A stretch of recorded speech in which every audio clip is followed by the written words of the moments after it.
Então, galera, vou fazer esse vídeo aqui para mostrar para vocês um recurso administrativo que a gente interpôs em um processo de uma prefeitura aqui do estado do Maranhão, tá? E o que aconteceu lá foi meio que absurdo, tá? Situações como essas são até comuns aqui, né? Se for parar para fazer um vídeo para cada situação dessa, que já aconteceu, né? Em momentos anteriores, eu tenho as peças aqui registradas no meu computador.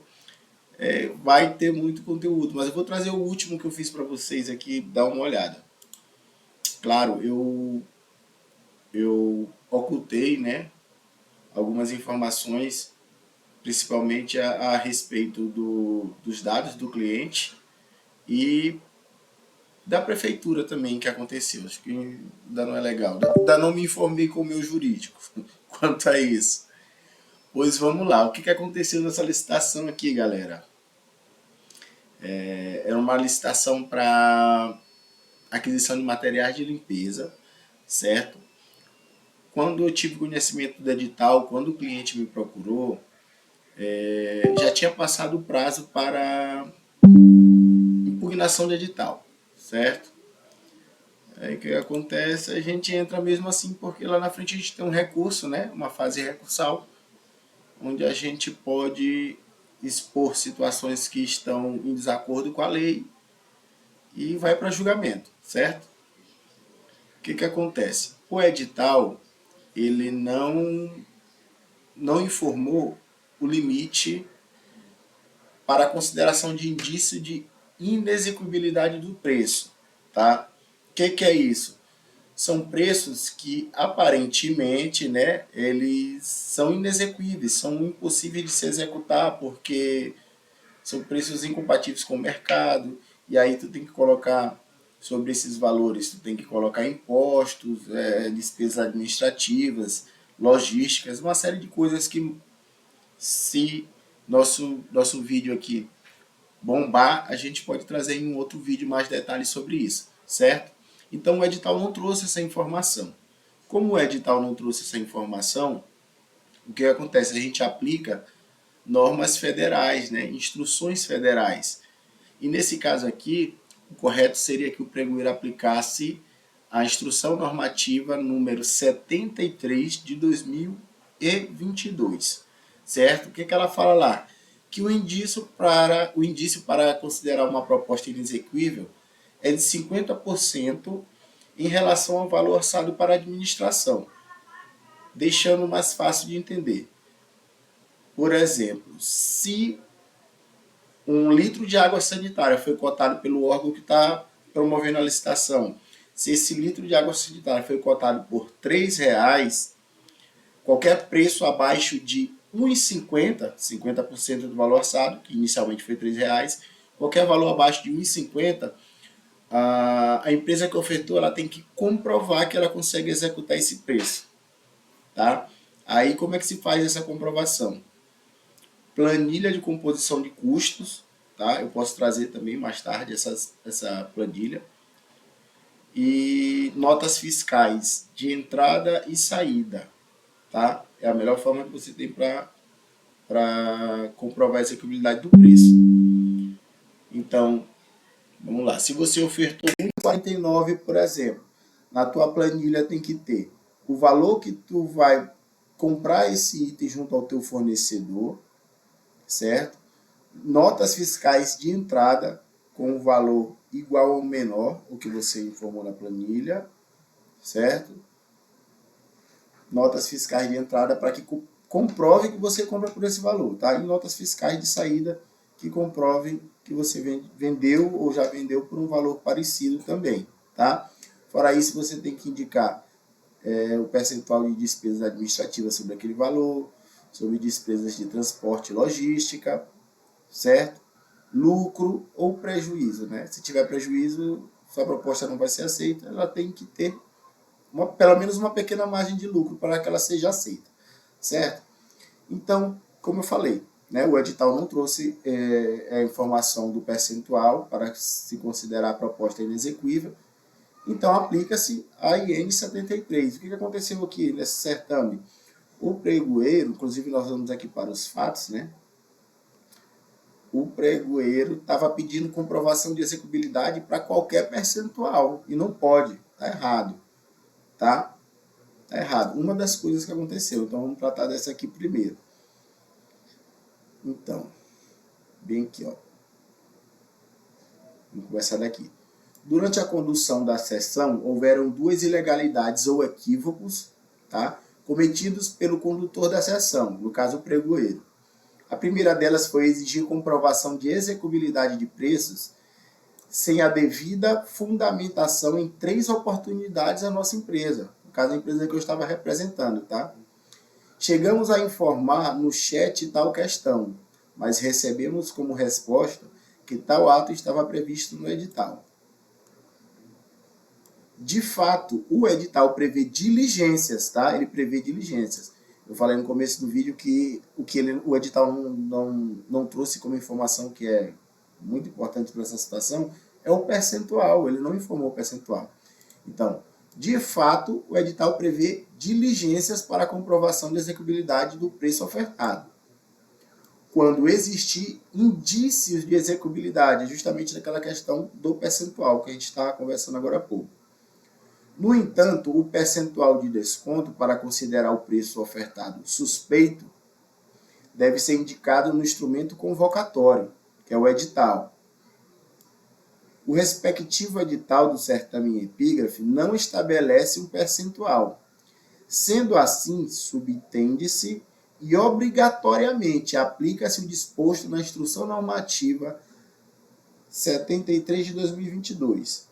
Trata-se de uma instrução federal para aplicação específica em procedimentos licitatórios, principalmente em casos que não exista uma regulamentação local da nova Lei de Licitações, a Lei Federal 14.133 de 2021. E aí a gente vai citar o artigo 34 da IN 73, né? O que diz lá? Artigo número 34. No caso de bens e serviços em geral, é indício de inexecuibilidade das propostas com valores inferiores a 50% do valor orçado pela administração.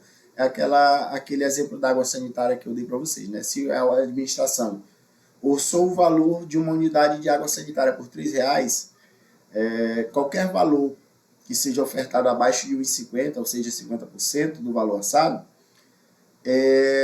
deverá ser exigida a comprovação de execuibilidade, certo? É isso aqui.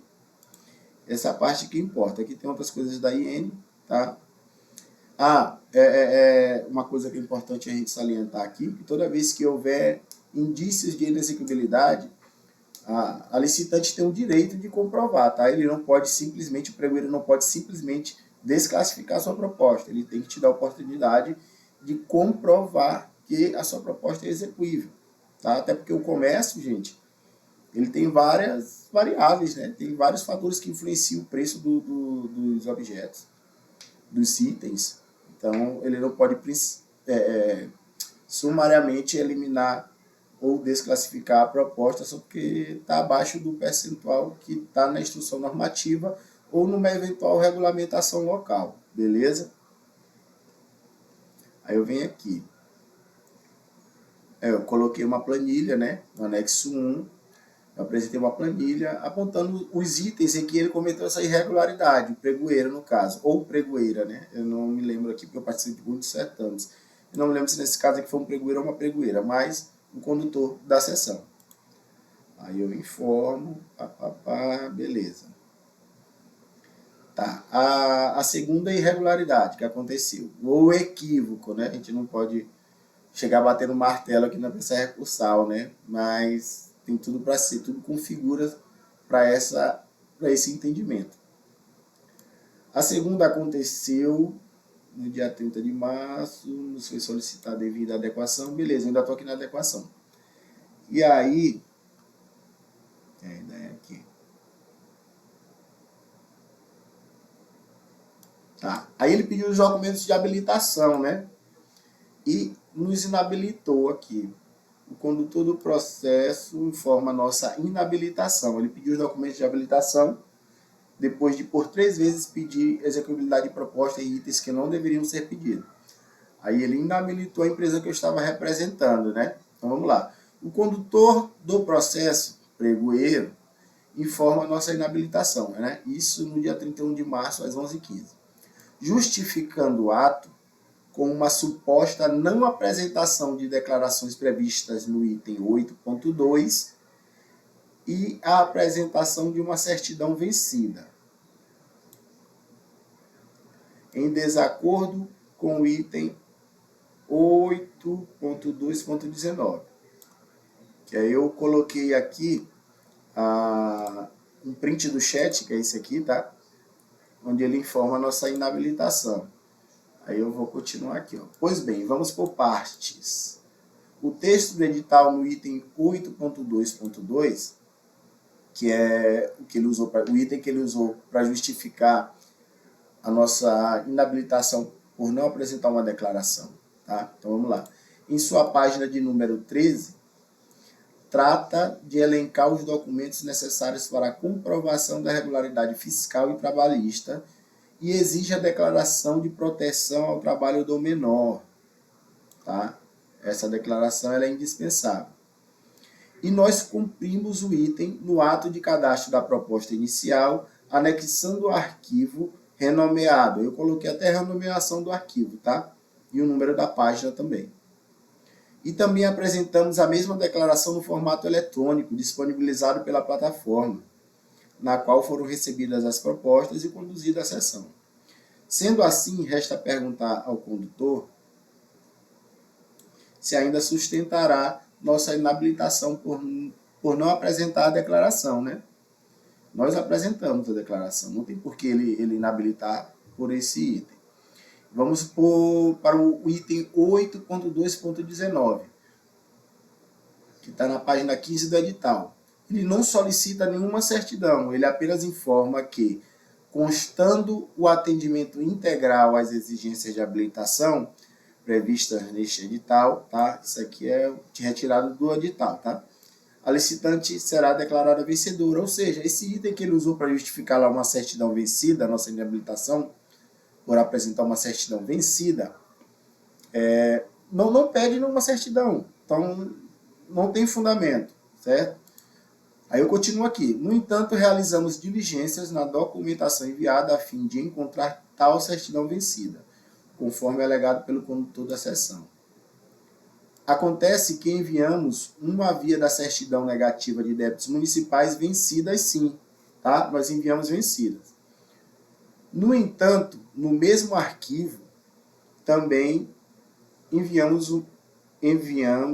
uma via dentro do prazo, perdão, galera, uma via dentro do prazo de validade, certo? Ou seja, nós enviamos a certidão negativa de débitos municipais vencida, uma via vencida e uma dentro da validade, né? No caso aqui, na hora de deletar essa certidão, porque assim, o processo começa num dia e ele não tem dia para acabar. Esse processo desse recurso aqui, ele começou em fevereiro, galera. Depois eu vou mostrar a data para vocês aqui do recurso. Então, ele se estende. Então, do período da proposta inicial até o momento que ele pede os documentos de habilitação, pode ser que suas certidões vençam, né? Acabe a validade das certidões. Então, você tem que atualizar quando ele pedir novamente. Então, nesse momento, a gente incluiu a certidão dentro do prazo de validade, mas por algum motivo, ou esquecimento, nós somos humanos também e a gente falha, né? E pode não, foi essa certidão, essa via vencida. Não era caso para inabilitar, porque tinha uma via da certidão dentro do prazo de validade, certo? Além do mais, essa parte é importante, tá? Além do mais, mesmo que tivéssemos apresentado apenas a via vencida, ou seja, fora do prazo de validade, ainda assim o condutor da sessão não poderia inabilitar nossa empresa, por conta do nosso enquadramento como ME, microempresa. Pessoal, microempreendedor individual, microempresa e empresa de pequeno porte, ela tem tratamento diferenciado garantido pela Lei Complementar número 123 de 2006, tá? Principalmente nessa parte aqui de certidões. O que acontece? Quando uma empresa que está enquadrada como microempreendedor individual, microempresa ou empresa de pequeno porte apresenta uma certidão vencida, o pregoeiro, o condutor do processo, ele não pode inabilitar essa empresa. O que acontece? Ele tem que abrir prazo de 5 dias para que essa empresa apresente a certidão de forma regular, tá? Então, já caiu por terra também mais essa situação que o pregoeiro imputou na empresa que eu estava representando, tá? Ele não poderia fazer isso, ele teria que abrir o prazo de 5 dias para que a gente apresentasse a certidão de forma regular, que não foi o caso porque no mesmo arquivo, a gente envia em formato RAR, tinha uma certidão válida, então não tinha por que ele inabilitar, certo? Ó, tratamento especial garantido pela Lei Complementar número 123 de 2006 e ato previsto no edital, tá? Então é um absurdo o pregoeiro ter inabilitado a gente por conta disso. Está previsto no edital, em seu item 25.1.5.8. Chegamos a informar a questão no chat, mas fomos completamente ignorados. E aqui eu trago também o print lá do chat, né, aqui, para mostrar que nós chegamos a informar isso lá no chat e o pregoeiro simplesmente ignorou. Tá, considerações finais e a fundamentação que a gente coloca aqui já é uma parte um pouco mais jurídica. Olha a data aqui, ó, São Luís, 9 de abril de 2026. Então, isso aqui aconteceu recente, tá, pessoal? De um certame que começou, a sessão foi aberta em fevereiro. Salvo o engano aqui, foi dia 10 de fevereiro, se eu não me engano. Posso buscar essa informação, mas analisando a situação que a gente está tratando aqui no vídeo, o início até é irrelevante. Então, licitação nesse mar de rosa não. Eu vejo muita gente vendendo na internet curso de analista de licitação, mas para te representar uma empresa, tu tem que já estar um pouquinho cascudo, tá? Eu particularmente, para eu chegar nesse nível que eu estou hoje, não que eu esteja tão acima, não é isso não. Eu já estou um pouquinho cascudo. Eu comecei dentro de uma CPL, tá? De uma comissão permanente de licitação.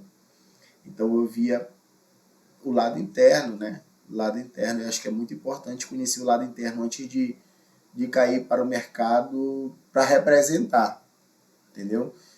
E é isso, galera. Acontece várias coisas aqui. Se vocês curtirem o vídeo, começarem a ajudar a impulsionar nosso canal, né? Eu posso trazer outros vídeos aqui também de outras situações de certames que eu participo representando empresas. Beleza? Segue lá no Instagram, saconsultoriaassessoria.adm, tá? É a página aqui da empresa. E tem o meu Instagram também, meu pessoal, que é o ADM Luiz Carlos Sá. Beleza? Bora curtir o vídeo aí e me incentivar para eu trazer mais conteúdos para vocês, beleza? Vamos faturar com segurança.